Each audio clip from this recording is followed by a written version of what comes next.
Train the muscles, not the joints. So welcome back to Natural Gallant Bodybuilding. And yes, I'm sitting on a chair because this is more convenient. I'm lazy and well, the snow's starting to melt now, so maybe I'll be able to get more videos done outside. Hopefully the spring comes, but it feels like this is the land of never-ending winter. Feels like I'm in Game of Thrones. Winter is coming. Winter came and winter is staying. That's what the t-shirt would be called, Winter is Staying. So I had somebody in the comments ask about nervous system burnout and if that is why I mix the rep ranges up.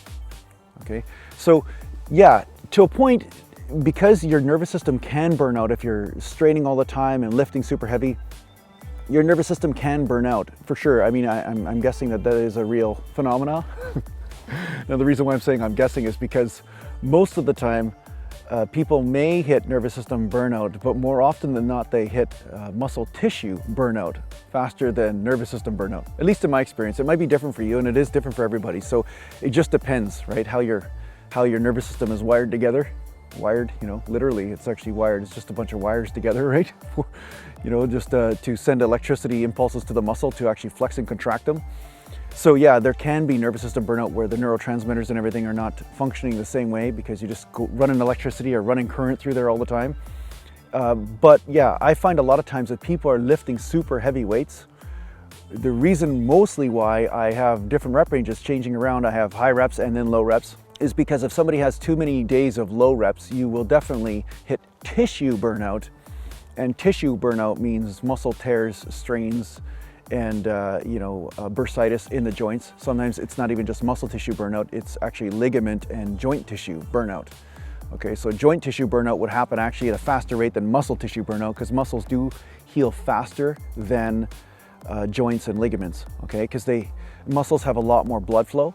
That's why they're nice and red. They have got a lot of blood flowing through there, so there's a lot more recovery. And that's why I say train the muscles, not the joints, because if you're overstretching the joints all the time, not only do they not get stronger, you know, there's this fallacy out there that the joint gets so strong. It's like, no, the joint doesn't get more strong, or it doesn't get more benefit from overstretching the crap out of it. I mean, it already gets a certain amount of tissue buildup from just you lifting weights on the ligaments and tendons and on the joints. There is a certain amount of adaptation that the joints do have from whatever range of motion you're doing, but if you overstretch them, and what I mean is you push them too much, it's just like anything, there's just a breaking point and a snapping point.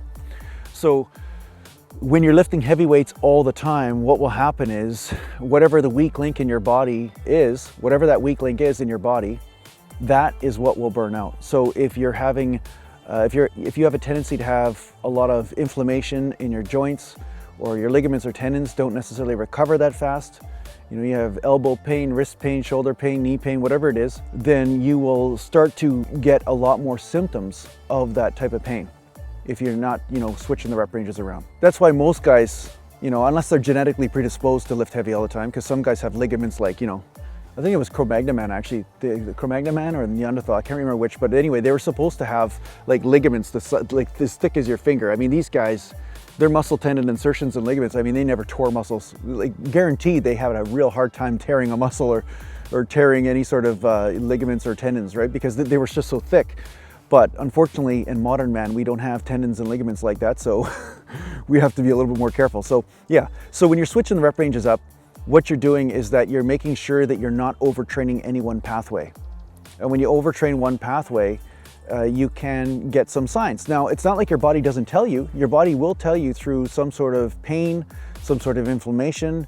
I actually talked to a guy in the comments down below at one point, and he's like, yeah, I'm getting shoulder pain from lifting, but my gains are going up. It's like, well, your gains might be going up, but guess what? Your gains are gonna slow down real quick if you don't start listening to your shoulder, because you might be gaining in one area, but if your shoulder's telling you that you're in pain, then you better listen to it because it's probably giving you a warning sign. And I know a lot of guys that have torn muscles and stuff, and at first it shows up as pain in the shoulder, pain in the elbow, something like that. And then from there, they ignore it, and then they go through it, and then of course they tear a muscle. So that's really important for you to notice that it's not about just randomly switching rep ranges up. It's not like you have to be nervous or scared or anything, but just pay attention. Just pay attention to what your body's telling you. If your body is really sore in the joints, and it's a lot of that kind of stuff going on, you know, one way to continue to train is to change the type of reps you're doing or change the type of exercises you're doing. And if the pain continues, then taking a day or two off is a good idea, or, you know, seeking some sort of medical help like massage therapy or something like that, you know.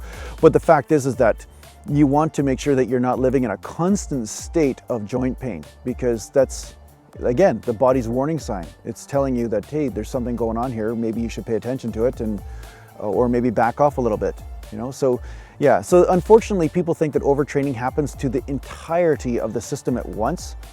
And although that can happen, usually with overtraining, it just will happen in one particular area, the weak link, your Achilles heel, okay? So whether it's tendons and ligaments for you, or whether it's your nervous system, it doesn't matter. It could be one or the other. Or some people are just lucky enough to get overtraining symptoms as far as their muscle just doesn't seem to be getting stronger, and they get weaker and they lose a little bit of muscle mass. That's actually the best scenario for overtraining.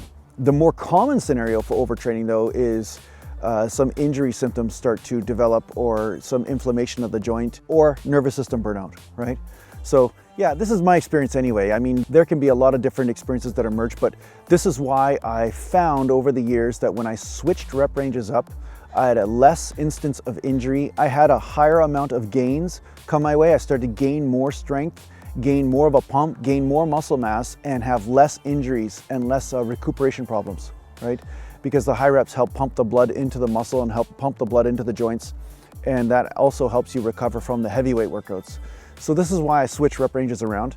And I'm very conservative when it comes down to really low rep ranges, when it comes down to such as the spine, which has got, you know, multiple joints all the way up and down. And if there's just one bad day, you sleep wrong or something like that, and you go extremely heavy and you get to the snapping point, sometimes, you know, things can happen. So I like to err a little bit on the side of caution when it comes down to lower back type of exercises for the most part, right? Especially because I don't wear a belt as well, right? So that probably also plays a factor. So I hope this helps you out with your training. And make sure you join me on Instagram. I'm on Instagram now, so I know some of you guys might not know that or whatever. And thanks a lot for tuning in. And make sure you share my stuff if you like it, okay? I mean, you're allowed to do that. You're allowed to actually share the videos if you like them. Some of you guys might not know that. I think it's a good idea. That'll be all.